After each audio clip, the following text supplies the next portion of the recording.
გამარჯობათ მეგობრებო, ჩვენ დაგიბრუნდით ისევ. ამ ეტაპზე ვარ ალექსანდრე ჯორჯიკიასთან.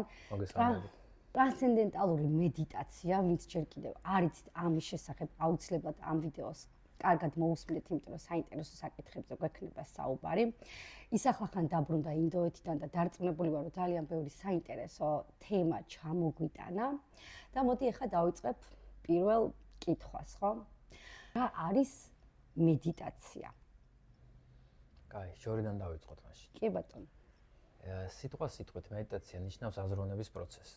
სანსკრიტზე რო ავიღოთ სიტყვა მედიტაცია და რო გადავთარგმნოთ, სიტყვით ნიშნავს აზროვნების პროცესს. შესაბამისად, ყველა ადამიანი დაბადებიდან გარდაცვალებამდე მედიტაციურ პროცესში არის. შესაბამისად, გამოდის, რომ მედიტაცია ჩვენი ბუნებრივი მდგომარეობა არის, რომელიც არის, ასე რომ ვთქვათ, აი გონების ზედაპირი ხო არის ქაოსი, ფიქრები, ეს არის იგივე გონება, მაგრამ გონების ყველაზე ღრმა მდგომარეობა. გონების ყველაზე ღრმა მდგომარეობა. კი. მარტივად რა ვთქვათ. ხო. და აი პირობითად მედიტაციის რა თქმა უნდა სხვადასხვა ფორმები და ტექნიკა არსებობს, მაგრამ აი ამ შემთხვევაში რადგან ჩვენ ტრანსცენდენტალურ მედიტაციაზე ვსაუბრობთ, აი რას მაძლევს განსხვავებით სხვა პრაქტიკული მედიტაციებიდან, აი განსხვავებულ experience ხო გამოცდილებას, რაც შეიძლება აი არ მისცეს მაგალითად მეორე სხვა მედიტაციურმა პრაქტიკამ, როგორც არის დინამიური ან ასე შემდეგ. კარგი. ტრანსცენდენტული მედიტაცია. თუ მედიტაცია აზროვნების პროცესი არის, ტრანსცენდენტული მედიტაცია არის მდგომარეობა აზროვნების პროცესის მიღმა. ანუ სიტყვა ტრანსცენდენტი ნიშნავს რაღაცის მიღმა, რაღაც ფარგლებს მიღმა, ხო? და ესე რომ შევხედოთ, რომ ჩვენი გონება თავისი სტრუქტურით, ზედაპირით, სიღრმით, რომელიც არის რაღაცა მდგომარეობა და აი ამ გონების შესაძლებლობების, გონების მდგომარეობის მიღმა, ანუ ტრანსცენდენტული ველი, გამოუვლენელი ველი, რასაც ამბობენ, რაც არის აბსოლუტი, აი იმ აბსოლუტთან კავშირი საშუალება არის ტრანსცენდენტული მედიტაცია. რითი განსხვავდება სხვა ტექნიკებისაგან სიმარტივით. ყველაზე მარტივი ტექნიკა რაც არსებობს, 4 წლის ასაკიდან ისწავლება, პლუს ასაკობრივი ზღვარი არ არსებობს, ყველა ადამიანს შეუძლია რომ იმედიტიროს და ვინმე თუ თulis, რომ არ გამოსდის მედიტაცია და ბევრი რაღაცები უცდია და აი ამბობს რომ ეს ჩემი არ არის მედიტაცია, ეს იმას ნიშნავს, რომ ტრანსცენდენტული მედიტაცია არ უცდია. იმდენად მარტივია, რომ ყველა ადამიანს შეუძლია რომ გააკეთოს. აბსოლუტურად ყველას და ყველას შეუძლია ერთ და იგივე შედეგი მიიღოს. ერთ და იგივე შედეგი რა, იმიტომ რომ ის რაც არის ულიმიტო, უსაზღრო, ტრანსცენდენტული, შენთვისაც ერთი და იგივეა და ჩემთვისაც ერთი და იგივეა. უბრალოდ ჩვენ სხვადასხვანაირად შეიძლება გადმოვხატოთ ეგ მდგომარეობა, თორე აბსოლუტურად ერთია. ეს არის ტექნიკა, ანუ ტექნოლოგია, ასე რომ ვთქვათ, რომელიც გეხმარება დაიბრუნო ის, რაც შენმა გონების ქაოსმა დაგაგარგინა. სიმარტივე არის განსხვავება, იმიტომ რომ დანარჩენი ტექნიკები, რომ გადავხედოთ ახლა, შენც ბევრი გიკეთებია, მეც ბევრი შეიძლება მაყურებელსაც ბევრი რაღაცა უცდია. ყველა ტექნიკა შეგვიძლია დავყოთ ორ კატეგორიად, რაც არსებობს დღეს დედამიწაზე გავრცელებული. ერთი კატეგორია ეს არის კონცენტრაცია, ანუ კონცენტრაციის ვარჯიშები, ანუ რასაც ჩვენ მედიტაციას ვეძახით, ანუ იმ მედიტაციურ პროცესებს, რაშიც ხმარობთ კონცენტრაციას და რეალურად ეგ არ არის მედიტაცია, უბრალოდ ვეძახით მედიტაცია, იმიტომ რომ კონკრეტულად კონცენტრაცია არის და მეორე არის ჭვრეტა. აზროვნების პროცესის სიტყვაზე მაგალითად აიზიხარ და ფიქრებს დევნიან, ფიქრებს ნებისმიერ ამას უშვები ფიქრებს, ხო? არის ხოლმე რომ არის რაღაცა პრაქტიკები, რომ ფიქრები უნდა გააჩერო, ფიქრებს უნდა გააყვე, უნდა დააკვირო და რაღაც მოკლედ ესეც არის აზროვნების პროცესი. ანუ ერთი იქნება თუ მეორე კონცენტრაცია იქნება თუ ჭვრეტა იქნება, მაინც ტვინის მიერ ხდება. ანუ ტვინს აძლევ დავალებას, რომ სუნთქვაზე იყოს კონცენტრირებული, ტვინს აძლევ დავალებას, რომ გულზე ან ნებისმიერ რამეზე და ისევ ტვინით ხდება ახალი ინფორმაციის მიღება ჭრეტის შემთხვევაში. და ეს ორივე არის აქტიურობა გონების, ანუ გონების აქტიურობა არის საჭირო, ან ერთი ან მეორე რო გააკეთო. ეხლა იმას არ ვამბობ, რომ ან ერთი ან მეორე არ მუშაობს, ყველაფერი მუშაობს აბსოლუტურად, განსაკუთრებით თუ სწორად მიუდგები და სწორ ტექნიკას გააკეთებ. ხო. მაგრამ ამ ტექნიკებისგან განსხვავებით არსებობს მესამე და ეს მესამე არის მედიტაცია. რეალურად მედიტაცია არის მდგომარეობა, რომელიც არის ისედაც ჩვენი ბუნებრივი მდგომარეობა, მაგრამ დაკარგული არის ზედაპირზე, იმიტომ რომ ჩვენი ყურადღება გარეთ არის გატანილი და არა საკუთარ თავში. ეს არის საშუალება და ტექნიკა, რომელიც ძალიან მარტივად, ზედმეტი კონცენტრაციის, ენერგიის დანახარჯის და აი არაფერს არ მოითხოვს, ძალიან მარტივია. ჟდები, იწყებ და ავტომატურად აი სულ რამდენიმე წუთი უნდა და იწყება ტრანსცენდირება. ეგ არის განსხვავება. მეორე განსხვავება რაც არის ის, რომ ტრანსცენდენტული მედიტაცია არის ერთადერთი მედიტაციური ტექნიკა, რომელზეც უამრავი მეცნიერული კვლევა არის ჩატარებული. 750-ზე მეცნიერული კვლევა არის ჩატარებული და გამოდის რომ ეს არის ძალიან ძველი ერთის მხრივ ძალიან ძველი ვედური ტექნიკა, რომელიც არის ყველაზე კარგად შესწავლილი თანამედროვე სამყაროში, თანამედროვე ადამიანის მიერ.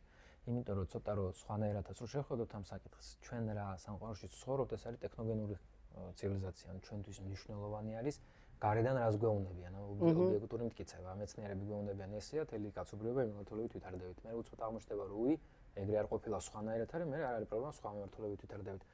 აი, თითქოს გარედან ჩვენთვის მნიშვნელოვანია ვინ რას გვეთქვის რა მიმართულებას მოგცემს. გავიგეთ ერთის მხრივ რომ ამდენი საუკუნე მუშაობს და სუბიექტურად ვიცით თუ არსებობს ეს ტექნიკა, მაგრამ ობიექტური მტკიცებულობა მნიშვნელოვანია ჩვენთვის რომ უფრო სანდო იყოს. შესაბამისად, ძალიან ბევრი კვლევაა ჩატარებული ფსიქოლოგების, სოციოლოგების და ფსიქოლოგების მიერ, რომლებიც მეცნიერულ ენაზე ხსნიან, ჩვენთვის გასაგებ ენაზე ხსნიან თუ რა სარგებელი მოაქვს მედიტაციას და რა ხდება მედიტაციის დროს პროცესი. ეს არ არის მაგია, ეს არ არის მისტიკა, მეცნიერულად ახსნილი. ხო. მესამე განსხვავება რაც არის ძირითადად TM-სა და სხვა ტექნიკებს შორის, დანარჩენი ტექნიკები ყველა მეტნაკლებად ახალი ტექნიკაა. ზოგი 50 წლის წინ გამოიგონეს, ზოგი ოშომ გამოიგონა, ზოგი გურჯიევმა, ზოგი იმა, ზოგი ამა, ზოგი რაღაც რელიგიურია, 1000, 1200, 1500 წლის რაც ვიცით რა, ну უმრავლესობა რა თქმა უნდა, ბუდისტურზე არ გულისხმობ, უფრო ძველია. მაგრამ ბუდისტურზე უფრო ძველი არის ტრანსცენდენტული მედიტაცია, იმიტომ რომ პირველი ჩანაწერები რაც გვაქვს მტკიცებულებად. ეს არის ვედავიასას მიერ დაწერილი ვედები, სადაც არის მოხსენებული როგორც ტექნიკა და ეს არის ანუ თელი ვედები მაგაზე არის საუბარი, თუ როგორ უნდა მოახერხო შენ ტრანსცენდირება და იქიდან მოქმედება, ანუ თელი ფავოგი და მაგაზეა დაწერილი რა რეალურად. ნუ ეს უფრო ძალკე გადაცემის ეს არის უძველესი ტექნიკა, რაც მინიმუმ ვიცით არის 5000 წლის წინანდელი და როგორც ვიცით, ეს ტექნიკა მანამდეც არსებობდა და რაც დედამიწაზე ადამიანი არსებობს, ეს ტექნიკა სულ არსებობს. და რაც ძალიან მნიშვნელოვანია და ყველაზე ძირითადი ბენეფიტი ჩემი აზრით ამ მედიტაციის არის ის, რომ როცა ადამიანი სწავლობს მედიტაციას, ზუსტად იგივეს სწავლობს ტრანსცენდენტული მედიტაციის შემთხვევაში, რასაც სწავლობდნენ 5000 წლის წინ და 10000 წლის წინ, უცვლელად და ეს ძალიან მნიშვნელოვანია. რომ არავის არაფერი არ მოუკლია, არც არავის არაფერი შეუმატებია თავისი შეხედულებიდან გამომდინარე, არ გამრუდებულა ტექნიკა, რაც იყო ამდენი საუკუნის განმავლობაში, იგივე გრძელდება სუფთად. და ამას ახორციელებენ მასწავლებლები და არსებობდა მასწავლებლების ტრადიცია, რომ ერთმანეთს გადასცემდნენ ამ ცოდნას და ჩვენამდე მოაღწია უცვლად. ეს ძალიან მნიშვნელოვანი არის, რომ ის ცოდნა, რომელიც ისწავლება, არა პიროვნული, ანუ ვინმეს მოგონილი კი არ არის, ანუ იმისი ან ამისი, რაც არ უნდა მაგარი იყოს ლიდერი და ძალიან მაგარი ცნობიერი, მაინც გამრუდებული არის ეგოს მიერ, იმიტომ რომ ფიზიკურ სამყაროში სხვანაირად არ გამოვა. ეს არის სუფთა ცოდნა, მოკლედ ასე რომ ვთქვათ, რომელიც ჩვენამდე მოვიდა უცვლელად. ეს ძალიან მნიშვნელოვანია. მოდი ჩავგრძნობდები პატარა, სუფთა ცოდნაში რას გულისხმობთ? ნახე, აი იგივე რო ავიღოთ პირობითად რელიგია, პირობითად ქრისტიანების თემა ხო, რომლებიც ამბობენ, რომ სიტყვაზე ბიბლიაც არის იგივე, რაც თავის დროზე იტყვა. რა იგულისხმება აქ სუფთა ცოდნაში, იმიტომ რომ დაწერილი იყო და ეს ცოდნა ისე მოვიდა მაგალითად აქამდე და ეს პრაქტიკა თუ უბრალოდ როგორც ესეთი დიდი ოსტატებიც ამბობენ, რომ ცოდნას არ ჭირდება რაღაცა დაწერა და ხდება ესე რომ ვთქვათ გონებრივი და მასწავლესა და ან ოსტატსა და მოსწავლეს შორის კომუნიკაციით და ამით გადატანა. ანუ რას გულისხმობ? ეგრე ხდება, მაგრამ კალიუგაში ეგრე ვეღარ ხდება. წესით ეგრე უნდა ხდებოდეს. ამის ისტორია არის ესეთი, რომ მაშინ უნდა რაღაცებზე შეთანხმდეთ, რაღაც მოცემულობაზე. ხო. თუ საუბრობთ მედიტაციაზე და ამ მიმართულებაზე, მაშინ უნდა ვთქვათ, რომ ყოველ შემთხვევაში თუ არ ვიტყვით, წარმოვიდგინოთ, რომ სამყარო რაღაცა ეტაპებად იყოფა, როგორც მაგალითად წელიწადი იყოფა 4 დროდ, ხო? მე გაზაფხულ-ზაფხულ შემდგომა ზამთარი. ეხლა ვედურად ითვლება, რომ არის კალიუგა, ანუ სულიერი ზამთარი. სულიერი ზამთარი ნიშნავს ნულ ცნობიერებას, საერთოდ არ არის სინათლე რა, სრული სიბნელეში, აი ვასკდებით ერთმანეთს და არ ვიცით რა არის და როგორ ამოვარკვიოთ და ვინცად და როგორ ვცდილობთ რაღაცა სინათლე მივიღოთ ან რაღაცა ცნობიერება გავზარდოთ. ეს არის კალიუგა. სხვა იუგებში, სანამ კალიუგა დადგებოდა, ცნობიერება იყო ესე რომ წარმოვიდგინო, აი 100%. მე შემდეგი იუგა დადგა დაიკლო ცნობიერების დონე, მე კიდევ ისე დაიკლო, ოღონდ ეს ეტაპობრივად ხდებოდა. და როდესაც დაიწყო კლება, როგორც ამბობენ, ეს ცოდნა, როგორც შენ თქვი, გადაეცემოდა ზეპირსიტყვიერად, მასწავლებლიდან მოსწავლეზე და მოსწავლეს ძალიან ბევრი წელი და ძალიან ბევრი დანჯვა და წვალება და ერთგულება და თავდადება დასჭირდებოდა იმისთვის, რომ მიიღო ეს ცოდნა. რომ დაემტკიცებინა, რომ მართლა ღირსეულია ანუ ცნობიერების იმ მდგომარეობაში, რომელსაც ეკუთვნის ამ ცოდნის მიღება, რატომ? იმიტომ რომ არ გაამრუდოს. აი ეს არის მნიშვნელოვანი. ხო. იმიტომ რომ ჩვენ მაგალითად შეიძლება ერთი და იგივე ტექსტი ერთმა ადამიანმა წაიკითხოს და სულ სხვა შინაარსი გამოიტანოს და მეორე ადამიანმა წაიკითხოს და სულ სხვა შინაარსი გამოიტანოს. და ამ ორმა ადამიანმა რო თარგმნოს ეს ტექსტი, სულ სხვადასხვა რაღაცას მიიღებს. კი ბატონო. ანუ ტექსტში არ არის პრობლემა. პრობლემა არის ცნობიერების მდგომარეობაში, რომელიც ავლენს ამას, ხო? ამიტომ იყო საჭირო, რომ აი მსახურებაში ბევრი წელი რომ ადამიანის მოსწავლეს ცნობიერება აწეული იყო, რომ სუფთად მოხდარიყო გადაცემა, რომ ამას მოსწავლეს არ გაემრუდებინა თავის ეგოს შეხედულებებისგან გამომდინარე, ან რაღაც არ ამოეკლო, ან რაღაც არ მოემატებინა. ეხლა წარმოიდგინე ეკლესიაში მამაო, რომელმაც თქვას, რომ ეს რიტუალია მეზარება, კაცო, ეხლა ამას მოკლედ გავაკეთებს, ხო არ გაკეთდება პროცესი, ხო? ანუ იმას თავისი წესი აქვს, ხო? ანუ მღვდელი უნდა იყოს სათანადო ცნობიერების მდგომარეობაში, მინიმუმ ის უნდა ესმოდეს, რომ ამის შეცვლა არ შეიძლება. ძალიან უხეშად რო თქვა, ხო? ეკლესია, იმიტომ მოვიტანეთ, რომ საქართველოში ვარ და კი, რა თქმა უნდა, და უფრო ადვილი ის არის რა, შესაძლებელი. და როდესაც ეს ცნობიერების მდგომარეობა კლებულობდა, დაიწყეს რიშებმა გადაცემა ამ ცოდნის მასწავლებელთა მოსწავლეზე. რიში ნიშნავს ადამიანს, რომელსაც აქვს სრული რეალობის დანახვის საშუალება. მოკლედ ჩვენ ენაზე რო ვთქვათ, უმაღლეს ცნობიერებაში მდგომარეობაში ყოფილი ადამიანები, რომლებიც ხედავენ სრულ რეალობას და ეს რეალობა გადასაცემად არც არის აუცილებელი, იმიტომ რომ ვისაც აქვს ცნობიერი, ის ხედავს, ვისაც აქვს თვალი, ის ხედავს, მაგრამ იცოდნენ რა პერიოდი მოდიოდა, ამიტომ დაიწყეს ამ ინფორმაციის ესე ზეპირსიტყვიერად გადაცემა. თუმცა, რო დაიწყო კალიუგა, უკვე მიხვდნენ, რომ ზეპირსიტყვიერად ვერ მოხდებოდა ამის გადაცემა, აუცილებლად გამრუდდებოდა და ამიტომ დაიწერა ვედები. ვედები არის პირველი წყარო, ასე რო ვთქვათ, ის ინფორმაცია თუ როგორ მუშაობს ეს სამყარო. ჩვენ რომელშიც ცხოვრობთ, თავისი მატერია, გამოვლენილი, აღარ გამოვლენილი, ტრანსცენდენტული, იმიტომ რომ აი ეს ყველაფერი არის აღწერილი.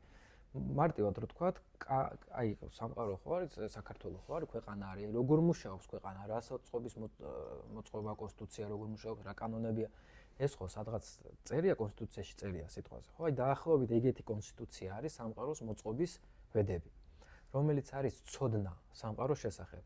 ვედები არ არის რელიგია, მაგრამ ვედებიდან წამოვიდა ყველა რელიგია აბსოლუტურად, რაც არსებობს ამ პლანეტაზე. ვედები, ასე რომ ვთქვათ, აღწერს იმ სამყაროს მდგომარეობას, რა მოცემულობაში ცხოვრობ და გვეუბნება, რომ ეს ყველაფერი შენში ხდებაო, ანუ ყველაფერი შენში არისო და მე ძალიან ბევრი კვლევა არის ჩატარებული, მაგალითად ტონი ნაიდერი არის ესეთ პროფესორი, დოქტორი, რომელმაც ეს ვედური, ასე რომ ვთქვათ, ნახევრად ზღაპრული მითოლოგიური სიუჟეტები გაშიფრა და შეუსაბამა ადამიანის ფსიქოლოგიას და აღმოჩნდა, რომ ვედების 40 ასპექტი შეესაბამება ადამიანის აგებულობას და იქ რო წერია, რომ ძროხამი ცეცხლი მოიწველა და სადღაც გაფრინდა ბალახი შეჭამ. ეს ყველაფერი რა თქმა უნდა არის მითოლოგიური, მაგრამ ყველაფერი შეესაბამება ადამიანის ცხოვრების სტრუქტურა, როგორ არის ჩვენი ტვინი, ავტომატური ტვინი, მოწყობილი მეტაბოლიზმი, როგორ მუშაობს, ან ფიზიკური სხეული, გარეთ რამე სხვა. იგივე აი ეგ ადამიანი. და აქედან მივდივართ იმ დასკვნამდე, რასაც გვეუბნებიან, რომ როგორც მაკროკოსმი, ისევე მიკროკოსმი, ანუ ერთს თუ იცნობ, თელ სამყაროს იცნობ. რა და ამ ერთის მგზავრკლები არის ვედები. ეხლა ის, რაც თქვით, გამრუდება არ გამრუდების ამბავი, ზუსტად ის აი ეს არის, რომ აი წეღანაც თქვით, ერთი და იგივე ტექსტი შეიძლება სხვადასხვა ადამიანმა წაიკითხოს და დასკვნა, რასაც გამოიტანს, არის 100%-ით მისი ცნობიერების მდგომარეობაზე დამოკიდებული. ანუ მაგალითად ჩვენ რელიგიაშიც ვიცით, რომ ძალიან ბევრი რაღაც არის შეცვლილი და რაღაცეები არის ცოტა შეიძლება დამალული, ცოტა დაფარული. ამასაც აქვს თავისი მიზეზი. ხო? კი ბატონო. რაც არის დარჩენილი, ესეც სრულად საკმარისია იმისთვის, რომ თუ გააკეთებ ბოლომდე მიგიყვანოს იმ მდგომარეობამდე, მაგრამ შევთანხმდეთ, რომ რაღაც უფრო დიდი ინფორმაციის რაღაც ძალიან პატარა ნაწილია, რომელიც ადამიანმა შეცვალა. ანუ ვიღაცა დაждდა და იფიქრა, რომ მოდი ესე კი არა, ისე ჯობია. ეს არის უკვე ჩარევა და ეს არის უკვე გამრუდება, რაც ამ ტრადიციაში არის გამორიცხული. აი ეგ არის განსხვავება, მეტი არაფერი. ცხოვრობთ მართლმადიდებულ ქვეყანაში, ხო? ძირითადად კი რა, ყველა არის მართლმადიდებელი.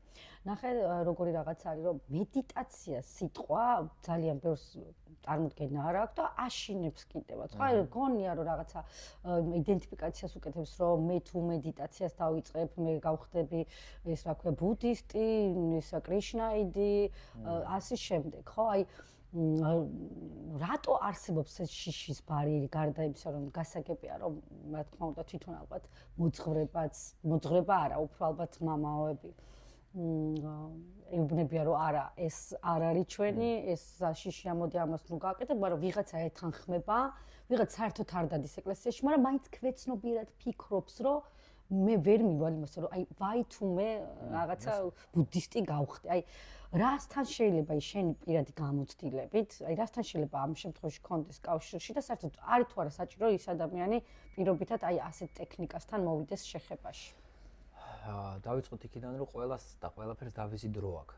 ახან ეგრე ფიქრობ, ესე იგი შენთვის ეგრე არის ამ მომენტში საჭირო. თუ გახდება საჭირო, აღარ იფიქრებ და შეიძლება რაღაც ბევრი რაღაცა შეცვალო. მაგის მიზეზი ბევრია. ერთი ის, რომ ჩვენ გენეტიკაში ძალიან ახლოს არის ქრისტე და ქრისტიანული სწავლება და თავი შევაკალით პირდაპირ გაგებიდან სისხლის დინარები ავარეთ, იმიტომ რომ ეს შეგვენარჩუნებინა და ძალიან ღრმად არის გამჯდარი და მეორე ფაქტორი არის შიშის ფაქტორი. და შიში არის უმეცრების ბრალი. უმეცრება არავის შევეწყობს არ ვახან. ხო. მაგრამ ეს არის ის, რომ რაღაცა არის, იმის გეშინია, თუ იცი არ გეშინია. ხო ეგრე? ხო, შიში იწვევს რაღაცა უცხოს განმოდის, რომელიც რაღაცა შიშია, რომელიც არ არის მსგავსი, რომელიც სხვანაირია და აქ მივდივართ ავტომატური ტვინის თვისებაზე. იმიტომ რომ ჩვენი ტვინი ყოველთვის ეგრე მუშაობს, რაც უცხოა, საშიშია. იმიტომ რომ უცხოს მეტი ენერგია ჭირდება, რომ შეისწავლოს, მეტი კონცენტრაცია ჭირდება, მეტი აღქმა ჭირდება, უფრო რომ გაიგოს რა არის და ამას მეტი ენერგია ჭირდება. და ამას დაკαπნილი რაც არის, რაც ბილიგზეული არ ჭირდება ენერგია და ავტომატურად მიდის. ამიტომ თან სამყარო ყოველთვის ვითარდება იმ მიმართულებით, სადაც ნაკლები ენერგიის დანახარჯი მაქსიმალურ ეფექტს მიიღებს. ეს რთულია, თან ვერ ხედავს ეფექტს, ამიტომ ეს გატკეპნილი ჯობია. და თან რახან უცხოა, ეხა იმას ხო არ იტყვის, რომ მე არ მაქვს ენერგია, შნო ან ცნობიერება ან არ მაინტერესებს. ის ცუდია, კაცო. ეგრევე ცუდია. ანუ ადამიანზე არ ვთქვი, ტვინის თვისება არის ეგეთი. და როდესაც ჩვენ ტვინში ვცხოვრობთ და არ ვცხოვრობთ ცნობიერების მდგომარეობაში, ცნობიერად არ ვცხოვრობთ, ავტომატურად ეგრე ხდება. არ მინდა ვინმე საქმეში ჩავერიო, განსაკუთრებით მამოების საქმეში. ყველას თავისი საქმე აქვს და ყველა თავის მსახურებაშია. მაგრამ ცალსახად რომ აი მედიტაცია ცუდია და ბოროტია და ეშმაკეულია და ეს უბრალოდ უგუნურებაა. უბრალოდ მათ ან არ იციან, მაგრამ ძალიან კარგად ვიცი რომ იციან, მაგრამ ნუ ეგრეა საჭირო რომ ეგრე ილაპარაკონ, ეგეც მესმის. და ყველას აქვს ყური და ყველა გებულობს იმას, რასთანაც აქვს რეზონანსი, ხო? ვისაც აქვს ყურის, გაიგებს მოკლედ ტექნიკები უამრავია, მარტო არა ტრანსცენდენტული მედიტაცია არა, ნებისმიერი სხვა ტექნიკა, უამრავი ტექნიკა, მაგრამ ეს უკვე შენზე არის რა, რომელია შენი ტექნიკა, რა გაძლევს უფრო მეტ ეფექტს. მე შემიძლია ვთქვა, აი წელს ვთქვით, რამდენიმე სამეცნიერო კვლევიდან გამომდინარე და პირადი პრაქტიკიდან გამომდინარე, რომ ტრანსცენდენტული მედიტაცია ყველაზე სწრაფი ტექნიკაა და თუნდაც იარო ეკლესიაში და აკეთო ის, რასაც აკეთებ, ეს არ ნიშნავს, რომ ერთი მეორეს გამორიცხავს, მაგალითად, ჩემს შემთხვევაში ვარ მართლმადიდებელი მონათლული და ვიყავი მანამდე მართლმადიდებელი მონათლული, ოღონდ მათ თარდებოდა ჩემი სტატუსი. ხო. და რო დავიწყე მაგალითად მედიტაცია, ამან მომცა საშუალება აი ამ ჩემი ცნობიერების გაზრდის, რაღაცების დაკვირვების, რაღაცების სწავლის და მე მივხვდი ჩემ გამოცდილებაზე თურმე ქრისტიანობა საერთოდ რა არის. რომ ქრისტე თურმე რას ქადაგებს, რას გვეუბნება, ეხლა უფრო ქრისტიანი ვარ, ვიდრე მანამდე ვიყავი ვიდრე ხო რაღაცა ის დოგმას. ხო, მანამდეც ვიყავი და ეხაც ვიყავი, მაგრამ ხარისხი ძალიან განსხვავებულია. ანუ ქრისტეს სიტყვებით რომ ვიცხოვროთ ჩვენ, რასაც ქრისტე გვეუბნებოდა, კითხვა არ გაჩნდება ეს. უბრალოდ კითხვა არ იქნება რა. რა სხვა ერთია ყველაფერი. ხო, რა საშიში მარტო აქ არის. ერთია კიდე, რომ მაყურებლები თუ დამეთანხმებენ, დააკვირდნენ ყოველ შემთხვევაში თავიანთ თავს. როდესაც ჩდება შიშის იმპულსი, აი შიშის გაჩნდა შიში. ხო. შიშზე დაყრდნობილი ყველა ლოგიკა და ყველა აზროვნება არის არასწორი. იმიტომ რომ თვითონ პირველივე ფესვი უკვე არასწორია და შენ თუნდაც ძალიან კარგი რაღაცა განზრახვები გქონდეს, მაგრამ შენი პირველი იმპულსი, გაცნობიერება საიდანაც მოდის, უბრალოდ არ მოდის გაცნობიერება, უბრალოდ იმპულსი მოდის და თუ ეს ვერ გააცნობიერე, მე ავტომატურად ალგორითმს იღებს, ეს იმპულსი თუ არის შიში, მთელი ალგორითმი უკვე არასწორია. იმიტომ რომ თავის საწყისშივე უკვე არის გამრუდებული და უკვე შიშზე არის დაფუძნებული. კაი, მოდი ჩავეძრები მათ, ხო? შეთვალე რომ მე რაღაც დონეზე გავიკე, რაღაც დონეზე ვერ ჩავწვდი. ანუ შიში რო ჩნდება, თავიდანვე არასწორია. რატო იქნება მე პირობითად, აი სიგნალს მაძლევს. კი, ეგრეც არის. რომ ანუ აქ არ წავიდე და იქაც აი რას გულისხმობ მაგაში, რომ მეც სწორად გავიკო და მაყურებელმა. შიში რო არ გქონდეს, ფიზიკური სხეული რამდენ ხანს ერთი კვირა გვეყოფოდა? ხო, სადღაც გადავიჩეხებოდით, გადმოუფრინდებოდით ან დიდ კოცონში შეხვდებოდით. შიში არის აუცილებელი. ხო. ეს არის იმპულსი. მაგრამ შიში რო გაჩნდება და ეს უკვე მე ემოციაში რო გადავა და შენ ამას რო გრძნობ და რო კიდე რო ფიქრობ და ატრიალებ და ამაზე მე აზროვნ და აი ეს უკვე არასწორია. ის იმპულსი ერთხელ გაჩნდა, გაგაფრთხილა, ემოცია გაჩნდა, მაგრამ იქიდან გამომდინარე რომ ჩვენ არ გვაქვს კონტროლი სამწუხაროდ საშუალებით, რაზე ვიფიქროთ, როგორ ვიფიქროთ, გვეფიქრება გინდა და მე ეს ყურადღება მიდის ამაზე და ეს იხარშება უკვე და ეს უკვე ვერ იქნება სწორი. იმიტომ რომ ქრისტე გვეუბნება რომ ყველაფერი სიყვარული არისო და შიში სადაც არის იქ სიყვარული ვერ იქნება. შიში არის, ესე იგი არასწორია. კი. ალექსანდრე, იცი რა, ანუ აი შენი თავი ალექსანდრე იქამდე სანამ შენ პირობითად აი ამ ცოდნებს დაეუფლებოდი და ეხლა. ანუ შენ თვლი რომ მაგალითად აი მედიტაცია, რომელიც არ არის როგორც უკვე ალექსანდრე მაც ახსნა, რელიგიასთან კავშირში, მაგრამ უბრალოდ მედიტაციის მდგომარეობით და თვით ჩაღრმავების ტექნიკით და ასე შემდეგ რა ტექნიკებსაც იყენებ, მან აამაღლა შენი ცნობიერი გონება და თუნდაც აი პირად ცხოვრებაში თუ ყოფა ცხოვრებაში გაგხადა ისეთი რეალიზებული, რომ შენ შეგიძლია დაეხმარო შენ თავს და სხვა ადამიანებს. მან ახლა ორი პოინტია, რომელიც აუცილებლად უნდა გავიაროთ და ვთქვათ. პირველი არის ის, რომ მე არ დავეუფლე არც ერთ ცოდნას. ხო. ჩემ შემთხვევაში და ნებისმიერ ადამიანის შემთხვევაში, ვინც იწყებს ამ პრაქტიკებს, ეს არის გახსენება ცოდნის. აი თუ ისევ იმას დაუბრუნდებით, რომ ვედა არის სამყაროს, რომელიც არის ყველაფერი შენ თავში, ეს ყველაფერი რაც ხდება, ეს ცოდნები, რასაც აქეთ-იქით ვაწოწიძებთ, უკვე ჩვენში არის. ეს არის გახსენება. გახსენება რანაირად, რას ნიშნავს ეს? რაღაცამ დაგავიწყა. ხო, ეს მდგომარეობა. ფიზიკურად რაღაც არის საჭირო იმისთვის, რომ დაგავიწყოს ეს მდგომარეობა და ეს მდგომარეობა შეიძლება რაც გავიწყებს ამ შენ ცნობიერებას და აი ამ რეალობას შეგვიძლია გადატანის და პირდაპირ მნიშვნელობით დავაბრალოთ სტრესებს. ფიზიკურ სხეულში არსებულ სტრესებს, რომელიც შეგვიძლია თქვა ენერგობლოკებად წარმოვიდგინოთ, რომელიც არ აძლევს ენერგიას საშუალებას, რომ ნორმალურად იმუშაოს, არ აძლევს საშუალებას ნერვულ სისტემას, რომ ნორმალურად აღიქვას. რაც ხდება, ნო? და შესაბამისად, როგორი აღქმაც გაქვს იმ ცნობიერების მდგომარეობაში ხარ. ასუფთავებ რა შენ ნერვულ სისტემას, ის ძდება შენი აღქმა, შენი უზრუნველობა და შესაბამისად კავშირი ისევ აი ამ ცოდნასთან, რომელიც სადმე კი არ დევს, ისევ შენში არის, უფრო მეტი არის. ეგ არის განსხვავება. ხო. მე რაც მითხარი, აი კითხვა როგორ იყო მეორე ნაწილი? ხო, ანუ იქამდე, ანუ ამ მედიტაციის მედიტირებამ გამოიწვია ის, რომ შენში მაგალითად ძველი ალექსანდრე შენ შეიძლება დაეხმარო შენ თავს და უკვე ამ ცოდნით სხვა ადამიანებს და მე რაც შეეხება ჩემ მსახურებას, მე იმას არ ნიშნავს, რომ რეალიზებული ვარ იმ დონეზე, რომ აი რაღაცა დონეზე, ვაფშე დონეებიც არ არსებობს, ეგეც აი აქ მარტო ეს დონეები, ხო მეტი ან არის ციხე ტვინში ან არ არის, ეგეც ცოტა სხვანაირი შეხედულებები. მაგრამ არსებობს ტექნიკა, რომელიც არის ტრანსცენდენტული მედიტაცია, რომელიც შეუძლია რომ გადასცეს ყველა ადამიანს, რომელიც არის გარკვეულ მდგომარეობაში მაინც სტრესებიდან განთავისუფლებული. ეს რას ნიშნავს ახლა? ჩვენ არ ვასწავლით ჩვენად. ანუ ტრანსცენდენტული მედიტაციის მასწავლებელი არ ასწავლის თავისას არაფერს. მე არ ვასწავლით ჩემ ცოდნას. მე საერთოდ არაფერს არ ვასწავლებ. ხო. ჩვენში რომ დარჩეს, მე უბრალოდ ვაძლევ ხალხს ტექნიკას, რომლებიც თავის თავს თავად ასწავლიან. უფრო კარგად რო თქვა, უფრო კარგად იხსენებენ რაღაცებს. აი მნიშვნელოვანი შედარება რაც წეგან თქვი, წინა კითხვიდან გამომდინარე, რატო TM? იმიტომ რომ ხალხი ყველანაირად დაცული.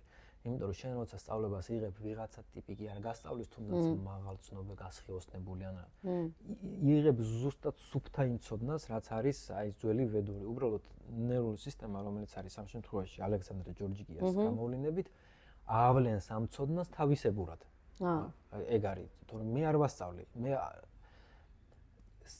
მასწავლებლობა ძალიან ძლიერი და ძალიან დიდი კარმაა და მაკარმას მე ჩემ თავზე არ ავიღებ და ვინც იცის ეგ რას ნიშნავს თავის თავზე დარწმუნებული ვარ არ აიღებს იმიტომ რომ სრულ მასწავლებლობა კიდევ საშინელებული კარმა არის და მაგას არავის არ ურჩევ ამიტომ ტრანსცენდენტული მეტაციის მასწავლებელი ასწავლის აი იმას 5000 წლის წინ რაც იყო ოღონდ უცვლელად და ესეც მისი კარმაა იმიტომ რომ თუ ჩაერია უკვე ჩარევაა და ეგ არ არის კაი ამბავი ამიტომ უნდა სუფთად გაატაროს ამიტომ რომ მოდის ადამიანი TM-ზე ზუსტად იცის რომ იღებს იმას ზედმეტი ახალი კარმული ვალდებულებებს და კვეთების გარეშე სუფთად იღებს ცოდნას ეგ არის ძალიან მნიშვნელოვანი მე როგორც უფოლოგიის და უცხოპლანეტელების ესე იგი თეორიის მოყვარული ესე ვთქვათ და ვსწავლობ არ შემიძლია რომ არ დაუსვა ეს კითხვა ალექსანდრეს იქიდან გამომდინარე რომ ადამიანი ვინც ახლა მედიტირებს ასე ვთქვათ და აქვს შეხება ესეთ თემებთან ზოგადად რას ფიქრობ ამ თემაზე უცხო ხო არ არის ეს კითხვა ჯერ შენთვის და საერთოდ არ ვიცი უნდა გისმენდე თუ არა ამ კითხვას მაგრამ მოდი მაინც დაგისვავ და რას ფიქრობ ან მათ არსებობის შესახებ და რა ფორმით შეიძლება არსებობდნენ არა იმ ფორმით რაც წარმოგვიდგენია ხო არა რა წარმომიდგენ ხო არ ზოგადად შენზე არ ზოგადად რაც გვაქვს წარმოდგენო რა შინავითებში დადიან და იქ ანუ აი ეს ისო გადმოგვიფრინეს ხო არა ხო არა მე შემიძლია ეგეთი პასუხი გავცე. ამ სამყაროში არ არსებობს არაფერი შენს გარდა. და შენ თავს როგორ გადმოსცემ და რომელ თრიფში გადმოსცემ. აი ეგ არის უკვე შენზე დამოკიდებული. შენ თუ გჯერა ხარ უცხო პლანეტელებთან და მაგ თრიფის ცხოვრებას ცხოვრო და მაგას გადიხარ და ეს შენი ილუზია, მაგრამ არა ილუზია იმას არ გულისხმობ ტყუილი. ხო. რეალობა, შენი რეალობა.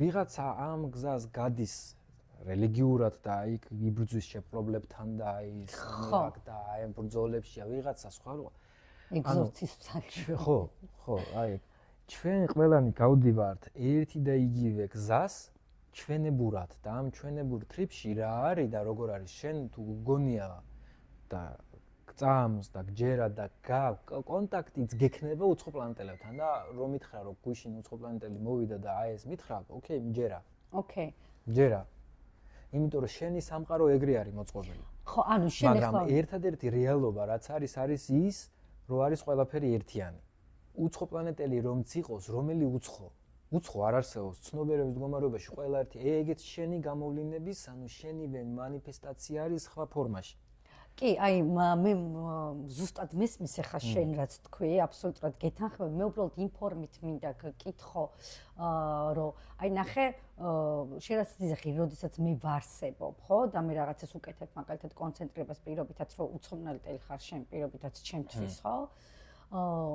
ანუ არსებობს თუ არა რეალურად ის, რომ შეიძლება ახლა თვითმფრინავებით არ გადმოდიან, მაგრამ ჩვენს იქით სხვა ვიბრაციებში, ასტრალურ სამყაროში არიან თუ არა ჩვენზე უფრო განვითარებული ან დაბალ ვიბრაციული არსებები ესე რომ დავარქვა ანუ ნახე უცხოპლანეტელი ესე რომ თქვათ მეც იმ ფორმით არ წარმომიდგენია რომ რაღაცა ეს გრინჩის ფორმაში გადაცმული ის უნდა იყოს ხო აი ამ კუთხით ანუ ის სულები თუ არსებები რომლებიც ადამიანთან გარკვეულ კონტაქტებს ამყარებენ და რაღაცებს ცვლიან ჩვენს ცნობიერებაში ხო ან კარგი კუთხით ან ცუდი კუთხით ოკეი კაი უფრო ღრმად შევიდეთ მაშინ მაგ რომ გავიგოთ ეგ კითხვა და პასუხი ცოტა უფრო ნორმალ სიღრმიდან დავიწყოთ. ხო, რა ხდება? ასტრალური სხეული ანუ ასტრალური გამოვლინება ეგ არის ილუზია. როგორც ესაა მატერიალური სამყარო, ესეც ილუზიაა. მაგრამ ის არის ილუზიის უფრო ნატიფი ფორმა.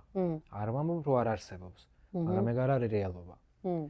ეგ არის რაღაცა ტიპის ილუზია, ემოციური სხეულებით და ემოციური ენერგიით შეკოწიწებული რაღაც ილუზია.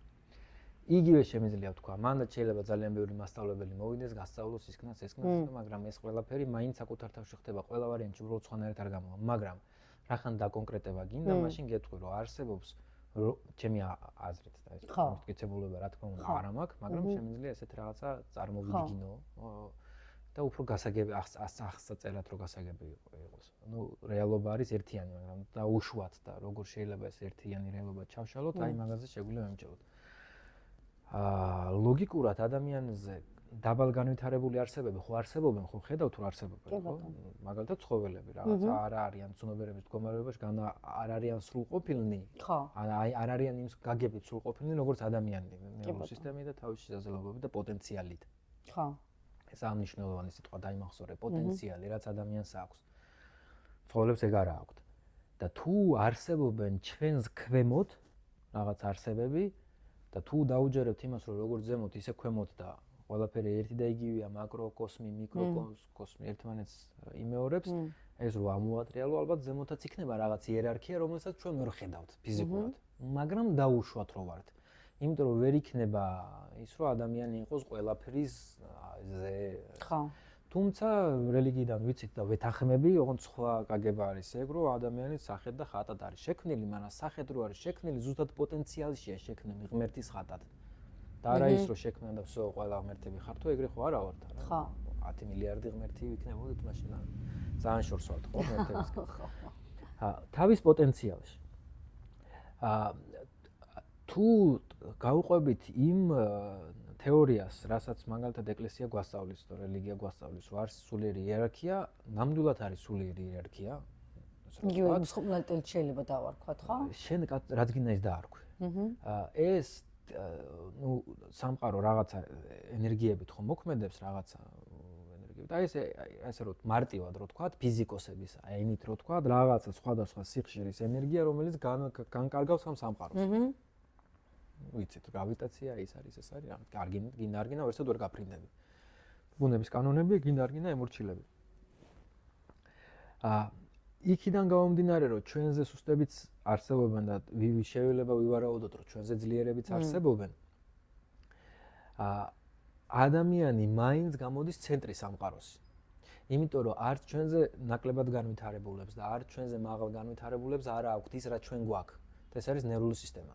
არცად არსებას არ აქვს ისეთი განვითარებული ნერვული სისტემა, როგორც გვაქვს ჩვენ, იმიტომ ვართ ჩვენ სრულ პოტენციალში ღმერთის სახით შექმნილნი. აი ესეთ რაღაცა შეიძლება ვთქვათ, აი ანგელოზი ხო? ჩვენ რელიგიიდან, რომ ანგელოზი არქანგელია, იერარქია სულიერი. გამოდის, რომ ეს ანგელოზი არის ბუნების ენერგია, სამყაროს ენერგია, რომელიც შეიძლება იყოს სხვა ფორმის, დაუშვათ, არა მატერიალური ფორმის, რომელიც ჩვენ ვართ, უფრო რაღაცა სხვა ენერგეტიკული ფორმის და სრულყოფილი თავის დონემდე. ხო? სრულყოფილი. შეგვიძლია ეს სრულყოფილება შევადაროთ აი ძალიან ლამაზ ბეჭედს, ოქროს ბეჭედს, ან რაღაც თვლიან საყურეს, რაღაც აი დასრულებულია, всё, მორჩა, დამთავრდა. ძალიან მაგარია, აი წინავს იდეალურია. დაახლოებით როგორც ამბობენ, მათი ნერვული სისტემა და მათი ცნობიერების მდგომარეობა ძალიან გავს ამ ლამაზ სამკაულს, რომელიც წინავს. იმიტომ რომ ღმერთთან უფრო ახლოს და უფრო მეტი გამდა.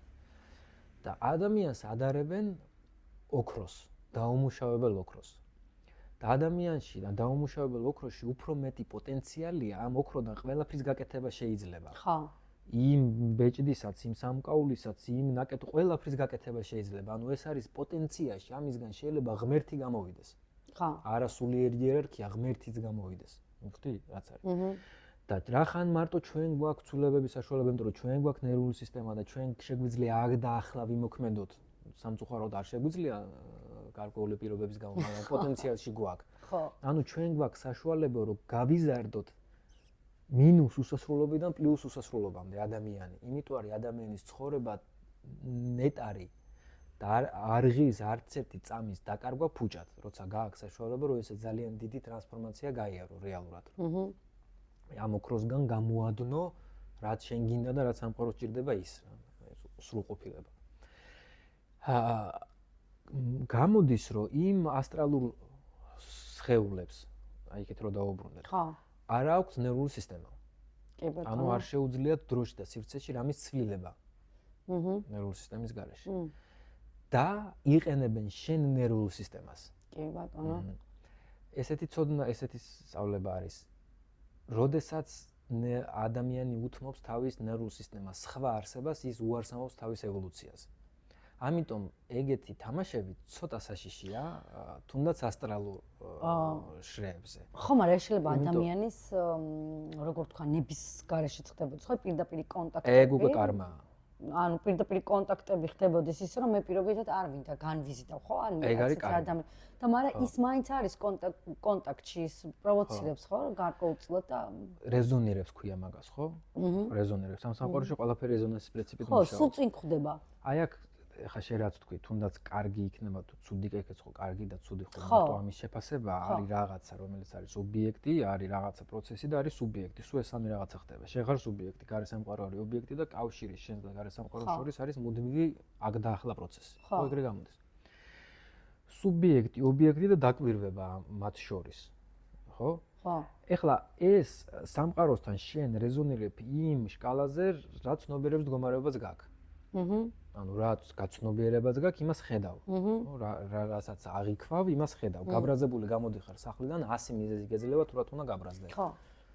7 გამოდიხარ, 100 მიზეზი გეძლევა თუ რატო არ უნდა გაბრაზდე. ხო, ანუ შენი აღქმარი დამოკიდებული გარესამყაროს რა ხდება გარესამყაროში 100%-ით შენ აღქმაზე არის დამოკიდებული. ხო. შევთანხმდეთ მაგას. რახან ის რაღაცა, თუნდაც შენ წარმოსახვაში იქნება თუ რეალურად იქნება თუ უცხოპლანეტელი თებშით დაждდება თუ ვიღაცა ჯადოს გაგიკეთებს თუ რაც არ უნდა მოხდეს, ეს ყველაფერი შენში თუ არ არის, შენ მასთან რეზონანს ვერ მოახერხებ. ანუ უბრალოდ აცდებით ერთმანეთს დროში და სივრცეში. ხო. მივხვდი რას ვამბობ? ანუ შენ თუ ვიღაცა გაბრაზებულია და ეს სიბრაზე შენსკენ გამოუშვა, აქედან თუ სიბრაზე არ დახვდა, არაფერი არ მოხდება. ხო. რეზონანსი არ იქნება, всё, ჩავიარეთ. იგივე სიყვარულზე, ვიღაცა შენს მიმართ სიყვარულს უშვებს, აქაც სიყვარული დახვდა, რეზონირდა, ოკეი, აცდა, გაიარე. ანუ ის რომ თუნდაც ვიღაცამ შენ ჯადო გაგიკეთა და იტანჯები 5 წელი და თავს ურტყავ კედელს, ეს არის შენი კარმა. ანუ შენში რომ მიზე შედეგობრივი კავშირი არ ყოფილიყო, ეგ ვერ მოხდებოდა, გარედან არაფერი არ ხდება. შენ თუ არ მიეცი მიზეზი. ხო. მივხვდი? ანუ ის უცხო სული იქნება თუ მოკლედ ვიბრაციული არსება, რომელიც სხვა ადამიანთან რასაც კონტაქტორებს ეძახიან, შედის კონტაქტში მასთან, ანუ ეს არის როგორც თქვა კარმა, ანუ ეს მისი შეიძლება მისიაც იყოს და აი ამ დროს იზრდებოდეს? არ გაქვს. მათ ყველა ვარიანტში ცუდია? ცუდია, ხო. ნებისმიერ შემთხვევაში ცუდია? თუ იყენებს შენ ნეირულ სისტემას რაღაც არსება, კი, ყველა ვარიანტში ცუდია, მაგრამ თუ ეს შენში ხდება, ხო. შენივე, აი ნახე რას გეუბნები, რომ აი ესეთი რაღაცა დაუშვათ. მახარიში ესე ხსნის, მაგას შენაც ეხლა რაც იკითხე, რომ როდესაც ხდება ნერვული სისტემის დათმობა, ხო. ხდება ძალიან დიდი კარმული ხო, მოლაპარაკება, ასე გაცვლა, რა. ხო, შენ უთმობ ნერვულ სისტემას სამაგიეროდ საპასუხოდ იღებ რაღაცას. და რაღაცას არის ეს ინფორმაციები, შეიძლება იყოს ეს ინფორმაციები, შეიძლება იყოს ძალიან კარგი მატერიალური ცხოვრების დასაწყისისთვის, აიმისთვის, ან ყველაფრისთვის. აი ყველაფერი შეგიძლია იმანიპულირო მაგიის ხალხაზრისით, ოკეია, ოკეი არ არის, უბრალოდ შესაძლებელია, მაგრამ ყველაფერს აქვს გადასახადი. ძალიან ძვირი გადასახადი, რომელსაც არავის არ ურჩევ. ხო. ეხა სხვა თეორია ვთქვათ, რომ არსებობს მრავალი ინკარნაცია. ხო. რას აკეთებენ მაგები, ან რას აკეთებენ ჩხიბავები, ან ხო. კონტაქტორი სხვა არის კიდე. აი ეხლა კიდე სხვა კატეგორიაზე ვამბობ რა. რომლებიც არიან შესულები აი ამ იმაში. აი ზავში. ხო, რაღაცა ლაპარაკებაში. ხო, მახარიჩი ესე ხსნის, რომ თუ შესაძლებელია რომ აფრიკაში ადამიანი დაატყვეო და წაიყვანო ამერიკაში დამუშაო როგორც მონად, ხო? ვიცით, ამდენი ფაქტი ყოფილა და არა მარტო ამერიკაში რა აგერა ბავშვებს ყიდნენ, იყო ერთი ამბავი თელი საქართველოს ისტორია. ზუსტად ანალოგიურად არის შესაძლებელი სხვა ასტრალური არსების გამოყენება ზუსტად ეგრე. ხო? როგორც მონაკრავს და დაავალებ და აი ზუსტად ეგრე. მაგრამ ეს საბოლოო ჯამში რა იმას გამოიწვევს, არავინ არ იცის. კაი, სიტყვაზე ერთხელ ერთ ცხოვრებაში ადამიანი გავიდა კონტაქტზე, მიიღო რაღაცეები, იმას შავი მაგი იყო, თეთრი იყო, ის იყო, ეს იყო, არ აქვს მნიშვნელობა. მეორე ცხოვრება მოვიდა. აი ამასთან ვისთანაც ქონდა კონტაქტი, თუ ქონდა კონტაქტი, ეს სადაწავა. ვერსად ვერ წავა. მეორე, მესამე, მეოთხე, მეხუთე ცხოვრება მუდმივად იქნება. მუდმივად იქნება, სანამ ის კარმა არ ამოიწურება. ხო. ხო. ვალს არ გადაიხდის. სანამ ვალს არ გადაიხდის. და ეს ვალი არავინ არ იცის რამდენია. ძალიან. ამიტომ მე ყველას ურჩევდი, თუ ვინმეს ჩემი რჩევა რამეში აინტერესებს, რომ კითხავებთან, ცდილობებთან, ენერგეტიკულ გაცვლაში შესვა საკმაოდ საშიშია. ისი შენ ფულს იხდი, ესეც გაცვლა არის, მაგრამ ფულის მიღმა კიდე რას იხდი, არავინ არ იცის. ხო. ხო. რაც შეეხება იმათ, ვინც მაგას აკეთებენ, მათი საქმე ეგ არის და მათი კარმა ეგ არის და თვითონ თავის თავზე თვითონ იციან, მაგრამ მე ის თავისი არჩევანია და იციან რას აკეთებენ. იციან თუ არ იციან, ახან აკეთებენ. თუ ენდომებად რომ აღარ გააკეთონ, იციან სად მომძებნონ. ხო, აი მანამ დავასრულებ ახლა ბოლოს კითხვას დავსვავ. ხო, აი მეორე ისევ აი ამ საკითხთან დაკავშირებით, ეხლა მეორე კატეგორია არამჩხიბავი, აი კონტაქტორი წერან ვახსენე, ხო? პირობითად ადამიანები, რომლებიც როგორც შეიძლება ჩვენთან არიან მაღალ ვიბრაციულ და მაღალ განვითარებული ადამიანები, ისევე ამ ვიბრაციებშიც არიან იერარქიულად მაღალ როგორც აი წმინდანები პირობითად, ხო? ანუ ეს ადამიანებიც ხომ არის არსებებიც ხო არის შესაძლებელი რომ შედიოდნენ ანუ საჭირო ადამიანებთან ახლა ოსტატი და მარგალიტას ის რომ განვიხილოთ ხო აი ხო ძალიან ცუდია რომ მარგალიტამ ეს გამიზნულად რაღაცნაირად ადგა და გაყიდა ხო თავისი სული მაგრამ იდეაში ფუნდამენტი და სიღრმე რაც მან გააკეთა ხო ნუ ეს ძალიან დიდი რაღაცაა და არავინ არ იცის ეს როგორ გადაფასდება კიდევ უფრო ღრმა დონეზე ხო? აი პირობითად თუ შენ უცხო სხეული თუ უცხო სული მოდიხარ და მე აჩისთვის, თამუნასთვის და ადამიანების ის რაღაც სასარგებლო ინფორმაციას კონტაქტს ამყარებს. ამ შემთხვევაში რა ხდება? ანუ კიდე კარმად მეცვლება, კიდევ რაღაც მსახურებაში მეცვლება უკვე იმასთან? არა. ამ შემთხვევაში შენი კარმა არ არის. შენ თუ სუფთა გამტარი ხარ, შენი კარმა არ არის. ხო. აი წარმოიდგინე, მაშინ მე შეგიტრიალებ კითხვას. წარმოიდგინე თვითრინავი და ეხლა რო ადგეს თვითრინავი და რო ძღოლმა გადაწყვეტოს და რამეს შეაჯახოს. ხომ ისი კარმაა? იმიტომ რომ მისი გადაწყვეტილებაა და ამდენი ხალხი უდანაშაულო დაიღუპოდა და უმტრისოს სტუდენტობა. მაგრამ ეხლა რო ტერორისტი შევიდეს კაბინეტში და იარაღი დაადოს და აიძულოს, გადაწყვეტილება ვისია? ტერორისტის ალბათ. კარმაც ტერორისტის აქვს. ხო. ხო. მაგ კითხვაზე ეგ პასუხია. ხო, ნუ ძალიან კარგი და ამომწურავი პასუხია. ძალიან ბევრი კითხვის დასმა მინდოდა შენთან, მაგრამ სამწუხაროდ ამ შემთხვევაში უკვე ეს ფორმატი ამოვწურეთ, მაგრამ აუცილებლად კიდევ ერთხელ დავბრუნდები ალექსანდრესთან. მე მგონი გექნება სული, რომ კიდევ საინტერესო თემებზე ვისაუბროთ. სიამოვნებით. ძალიან დიდი მადლობა, უყურეთ ჩვენს არხს, ეს არხი არის ახალი და ვისაც ჯერ კიდევ არ გამოგიწერიათ, გამოიწერეთ და რაც ყველაზე მნიშვნელოვანია, მე აუცილებლად დავტოვებ ჩემი ყველა ვიდეოს ქვეშ ლინკს ტრანსცენდენტალური მედიტაცია, ვისაც უფრო ღრმად და გაინტერესდებათ, შეგიძლიათ გადახვიდეთ, მიწეროთ და სიამოვნებით დაგაკვალიერებენ თუ როგორ შეიძლება მოხდეთ ალექსანდრესთან და შეისწავლოთ ძალიან საინტერესო ტექნიკა ტრანსცენდენტალური მედიტაციის.